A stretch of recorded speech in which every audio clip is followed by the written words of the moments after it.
जी, ये भी आपकी एक विफलता है। आपकी विफलता इतनी है कि ये देश बेरोजगारी में इस टाइम पे नंबर 1 बन चुका है।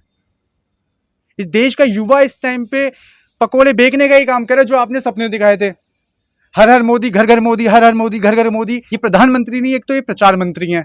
झोला उठा के चल लूंगा। मोदी जी का टाइम आ गया, अब 2024 आ गया, मोदी जी का अब झोला उठाने का टाइम आ चुका है। ठीक है।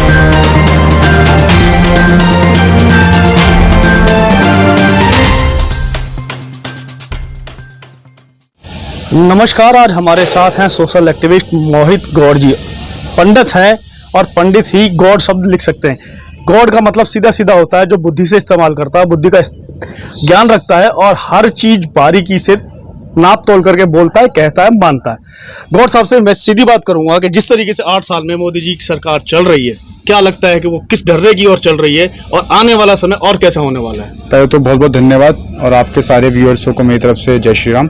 देखिए, मोदी जी के 8 साल हुए हैं। मोदी जी खुशियां मना रहे हैं। मोदी जी जो अपनी जो खुशियां मना रहे हैं और जो बीजेपी के कार्यकर्ता खुशियां मना रहे हैं, क्या ये मोदी जी के 8 साल के 8 कांडों में से एक? क्या मोदी जी कोरोना टाइम पे मरे हुए जो प्रियजन हैं, जो हमारे जो लोग मरे हैं, क्या उनकी खुशियां मना रहे हैं? मोदी जी को शर्म नहीं आती कि मोदी जी आपने 8 साल के अंदर मोदी जी क्यों शर्म करेंगे कि वो तो अगर इस समय हिंदुस्तान को हिंदू राष्ट्र बनाने की मूड में है। देखिए, हिंदू राष्ट्र तो पहले भी था और हिंदू राष्ट्र हमेशा रहेगा, चाहे हम रहें या ना रहें। आने वाली तो फिर बार बार आवाज क्यों उठती है कि हिंदू राष्ट्र बनाना है? मोदी जी ने पिछले 8 साल के अंदर 8 कांड करे हैं। पहला कांड कोरोना के अंदर हिंदुस्तान की असलियत, जो हमारे हिंदुस्तान की जो स्वास्थ्य व्यवस्था की जो असलियत है वो सामने आई। 47 लाख से ज्यादा लोग मरे हैं, जिसमें से एक मैंने अपने पिताजी को भी खोया है। उसके अंदर ऑक्सीजन इस देश के 47 लाख की बात करते हो, WHO भी कहती है कि 47 लाख है, लेकिन मोदी जी की सरकार तो कहती है कि मात्र 5 लाख ही हुए थे उसमें। मोदी जी तो ये भी कहते हैं कि झोला उठा के चल लूंगा। मोदी जी का टाइम आ गया, अब 2024 आ गया, मोदी जी का अब झोला उठाने का टाइम आ चुका है। ठीक है। पहला कांड 47 लाख से ज्यादा लोग जो मरे, जिनकी मृत्यु हुई कोरोना टाइम के अंदर, जिनको स्वास्थ्य व्यवस्था नहीं पहुंचा पाए। देखिए, आप एक बात सुनिए, पहले भी सरकारें रही, आपके कंधे पे भी टीका होगा, है, मेरे कंधे पे भी है और आने वाली पीढ़ियों के कंधे पे रहेगा। पोलियो की भी महामारी आई थी। क्या किसी भी सरकार ने अपना प्रचार इस हिसाब से किया था? 47 लाख लोग बनने का ये जो जश्न मना रहे हैं, मगर ये खाली भारत में नहीं था, पूरे विश्व में था। देखिए, पूरे विश्व में था। क्या अमेरिका के राष्ट्रपति ने जो डोजें लगी उसके ऊपर अपनी फोटो लगा के बेची? क्या आप कोई सा भी ऐसा देश उठा के देख लीजिए, रशिया उठा के देख लीजिए, आप जर्मनी उठा के देख लीजिए, आप ऑस्ट्रेलिया उठा के देख लीजिए, किसी भी राष्ट्रपति या प्रधानमंत्री ने ऐसा प्रचार किया? ये प्रधानमंत्री नहीं, एक तो ये प्रचार मंत्री हैं, पहली बात। दूसरा कांड इनका नोटबंदी के अंदर हालात ऐसे थे, जो महिलाएं जो अपने पतियों से छुप छुप के पैसा जोड़ती थी, ठीक है, अपनी बेटियों की शादियों के सपने देखती कि मैं अपनी बेटी की शादी में अपनी तरफ से पैसे जोड़ के मैं ये दूंगी, वो लोग त्राही त्राही मचा। मैंने अपनी आंखों से खुद ने देखा कि एक महिलाएं लाइन में लगी हुई थी, उस महिला के, वो गर्भवती महिला थी, उस गर्भवती महिला को दर्द हो रहा था, वो ऑपरेशन के लिए लाइन में लगी पड़ी थी, वो पैसे निकालने आई थी। क्या मोदी जी इस चीज के ऊपर भी अपनी पीठ थपथपा रहे हैं? मोदी जी का तीसरा सबसे बड़ा कांड, सरकारी जो संस्थाएं हैं उन्हें बेचने का कार्य कर रही है सरकार। सरकार के पास जो सरकारी संस्थानें होती हैं वो किस लिए होती हैं? देश के पास उनसे भी तो फंड आता है। अच्छा, अब एक बात बताइए, आप मोदी जी को बहुत कोस रहे हैं, बहुत सारी उनकी नीतियों को मैं कमियां निकाल रहे हैं। 8 कांड गिनवा रहा था तो आपने अभी चौथा शुरू किया। 3 तो गिनवा दिया, तो चौथा शुरू किया, चलिए 8 ही गिनवा दी, पूरे कर दीजिए। चौथा जी, जीएसटी लागू हुई। मैं व्यापारी हूं, कमर तोड़ एकदम से जीएसटी फोड़ा। अरे आपको ज्ञान नहीं था मूर्खों, कम से कम ज्ञान ले लेते जब जीएसटी लगा लेते। मोदी जी की जो 5वीं विफलता है, इस देश के अंदर आए दिन चीन घुसपैठ कर रहा है। मोदी जी कहते हैं लाल आंख दिखा रहा हूं, वो ये कहते हैं ना कोई घुसा ना घुसने दूंगा। वो सिर्फ खाली जनता को पागल बनाने के लिए बोलते हैं। मोदी जी, चीन आए दिन हमारे देश के अंदर कब्जा करता है, आए दिन अपने बैरिंग बनाता है। क्या मोदी जी कौन सी आंखें दिखा रहे हैं? चाहे वो वैली का मैटर हो, चाहे कोई सा भी मतलब प्रांत में वो घुसता है, अरुणाचल प्रदेश के रास्ते घुस जाता है। ठीक है, मोदी जी, ये भी आपकी एक विफलता है। आपकी विफलता इतनी है कि ये देश बेरोजगारी में इस टाइम पे नंबर 1 बन चुका है। इस देश का युवा इस टाइम पे पकोड़े बेचने का ही काम करे जो आपने सपने दिखाए थे। हर हर मोदी, घर घर मोदी, हर हर मोदी, घर घर मोदी। आजकल हर हर महादेव है। सुनिए, हर हर मैं वही तो बताना चाह रहा था। हर हर महादेव का जो नारा था, जो हमारे आस्था का, देखिए भोलेनाथ ना उसका कोई आकार है, ना उसका ना कोई अंत है। हर हर महादेव, कोई भी शुभ कार्य करने से पहले हम बोलते थे हर हर महादेव। मोदी जी और मोदी जी की आईटी सेल और मोदी जी के कार्यकर्ता और मोदी जी की जितनी भी बीजेपी है और बीजेपी के प्रवक्ता ने हर हर मोदी, घर घर मोदी कर करके बेरोजगारी नंबर 1 पे कर दी। देश का युवा आज पकोड़े बेच रहा है। और वहीं मोदी जी जो पिछली सरकारों को कोसने का काम करते हैं, वही मोदी, छोटा सा लड़का स्टेशन पे चाय बेचता था, वो आज देश का प्रधानमंत्री बन गया। किसकी बदौलत? किसकी बदौलत? आप सोचिए। मैं किसी को समर्थन नहीं कर रहा, पिछली सरकारों की बदौलत। यानी वो पिछली सरकारों ने काम किया, जब तो एक चाय बेचने वाला व्यक्ति आज प्रधानमंत्री बन के बैठा हुआ है। तो वो क्या चाहते हैं कि इस समय जिस तरीके से वो संविधान ये अधिकार देता है कि चाय वाले भी प्रधानमंत्री बन सकता है ना, और अब वो जितने भी पढ़े लिखे जो ग्रेजुएट हैं, जिस तरीके से सरकारी रोजगार खत्म किए जा रहे हैं, प्राइवेटाइजेशन को बढ़ावा दिया जा रहा है, पिछले 70 साल में ऐसा क्या नहीं हुआ जिसको मोदी जी कर रहे हैं? देखिए, मोदी जी ने प्राइवेटाइजेशन किया, उससे क्या फायदा हुआ इस देश को? देश की अर्थव्यवस्था में कोई फायदा आया? वो तो कहते हैं आया ना। अडानी की अर्थव्यवस्था में फायदा आ गया, 50 गुना फीसदी आई उसकी। 5 ट्रिलियन इकोनॉमी बनाने की बात हो रही है। 5 ट्रिलियन इकोनॉमी जो बनेगी ना, वो अडानी की बनेगी, देश की नहीं बन रही। ये तो जुमले की सरकार है। आज वादा करेंगे, कल बोल देते हैं, तो जुमले ही है। सर, मेरा सीधा सीधा सवाल ये था कि पिछले 60-65 सालों की सरकारों ने क्या काम नहीं किया जिसको मोदी जी करने जा रहे हैं, और क्या वो उस रास्ते पर सीधे सीधे तौर पर काम कर रहे हैं या नहीं?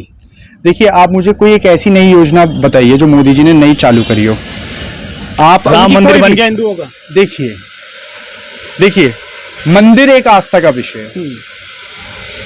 जब व्यक्ति मरता है ना, तो उसे डॉक्टर ऑक्सीजन के लिए चाहिए होता है, उसे उस टाइम पे हनुमान चालीसा नहीं चाहिए होती। मंदिर और मस्जिद एक आस्था का विषय है।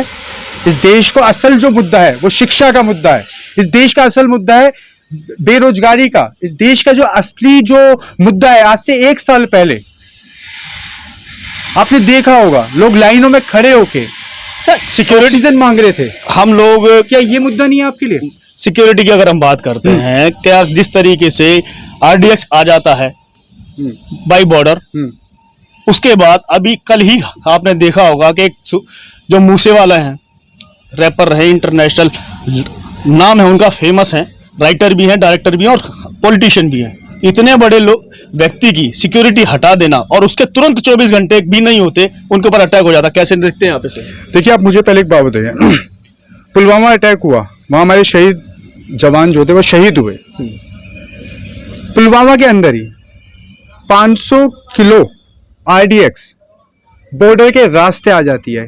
क्या आज तक उसके ऊपर कोई जांच बिठाई सरकार ने? क्या उसकी कोई रिपोर्ट बताई? क्या जनता क्यों नहीं बोलती, विपक्ष क्यों नहीं बोलता? मैं भी तो जनता ही हूं। बात वही तो है कि तो एक आदमी के बोलने से कुछ नहीं होता ना। देखिए, राजनीति एक अलग मुद्दा है। मैं भी एक समझदार व्यक्ति हूं, एक जागृत एक व्यक्ति हूं इस देश का, जो सरकार से सवाल पूछ रहा हूं।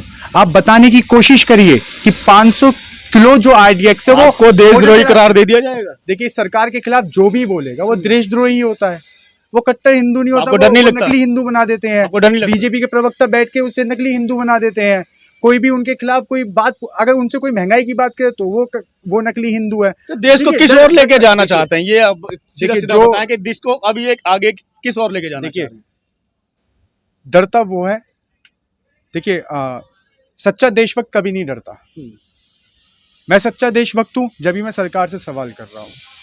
आप एक बार बताइए, कितना बड़ा फेमस व्यक्ति, जो आपका इतना बड़ा व्यक्ति है जिसको पहचानने के लिए पहचान की कोई जरूरत नहीं है, जो इतना फेमस सिंगर है, ठीक है, उसकी सुरक्षा हटने के बावजूद भी, ठीक है, ये सरकार अपने क्या नाम है, ज्ञापन में, अपने एडवर्टीज के अंदर साफ लिख के भेजती है कि सिद्धू मूसेवाला सिंगर की प्लस अदर 425 VIPों की सुरक्षा हटा दी। आपने उसका ही नाम क्यों मेंशन किया? राजनीति के तहत तो किया। ये राजनीतिक साजिश के तहत उस जो उभरता हुआ सितारा था हमारा, उसको डुबाने का काम किया है, और अब उसके ऊपर रोटी सेकने का काम कर रही है बीजेपी, अब उसके ऊपर रोटी सेकने का काम कर रही है आम आदमी पार्टी। आपको लगता है कि इसकी सीबीआई जांच होनी चाहिए? इसकी सीबीआई जांच होनी चाहिए, इसके लिए एक एसटीएफ एसआईटी का एक गठन होना चाहिए, और एसआईटी गठन होकर इसकी जांच होनी चाहिए। देखिए, आप उसकी माँ के दिल से पूछिए, उसकी माँ के दिल पे कितना बीत रहा होगा। वो इकलौता लड़का था, इकलौता लड़का छोड़िए, आप ये सोचिए जब इतना बड़ा वीआईपी व्यक्ति इस देश के अंदर सुरक्षित नहीं है और पंजाब राज्य में सुरक्षित नहीं है, तो एक आम नागरिक कैसे सुरक्षित हो सकता है? बात वही फिर से घूम फिर के आती है कि जिस तरीके से सिक्योरिटी की बात कर रहे हैं, ना तो देश में रोजगार है, ना सुरक्षा है, ना ही सिक्योरिटी है। अब देश बचेगा कैसे? देखिए, सिक्योरिटी की अगर बात करते हैं, अभी योगी सरकार ने परसों ही एक नई चीज निकाली कि महिलाएं जो हैं शाम 7 बजे से लेकर सुबह 6 बजे तक काम नहीं कर सकती थी। तो आप खुद समझ सकते हैं कि इस देश उत्तर प्रदेश में भी सुरक्षा की इतना बुरा हाल है कि सुरक्षित तो कोई है ही नहीं मतलब यहाँ पे। देखिए, मध्य प्रदेश के अंदर एक जैन व्यक्ति को मार दिया गया क्योंकि वो मुसलमान जैसा दिखता था। क्या ये देश के अंदर सुरक्षित है कोई एक आम व्यक्ति? क्या महिला सुरक्षित है? ये महिला सुरक्षा की बात करते हैं, क्या महिला सुरक्षित है इस देश के अंदर? जो खुद एक सरकार, चुनी हुई सरकार, एक कानून बना के भेज रही है। अरे आप कानून बनाने से ज्यादा आप अपने अधिकारियों को कंट्रोल करिए, आप अपने अधिकारियों से आप सुरक्षा आप टाइट करवाइए। ये सरकार खुद मजे में है और इस सरकार के अधिकारी मजे में है, और जनता त्राही त्राही काट रही है। जनता इतना त्राही त्राही काट रही है, चाहे वो बेरोजगारी का मामला हो, चाहे वो शिक्षा का मामला हो, या बिजनेस चौपट होने का ही मामला क्यों ना, फिर भी जनता बोल क्यों नहीं रही? और क्या वजह है कि आने वाले चुनावों में भी ये, अभी पीछे आपने चुनाव देखे होंगे 5 राज्यों में, 4 राज्यों में पूर्ण बहुमत में आ जाते हैं, ऐसा क्यों? देखिए, जनता बोल रही है,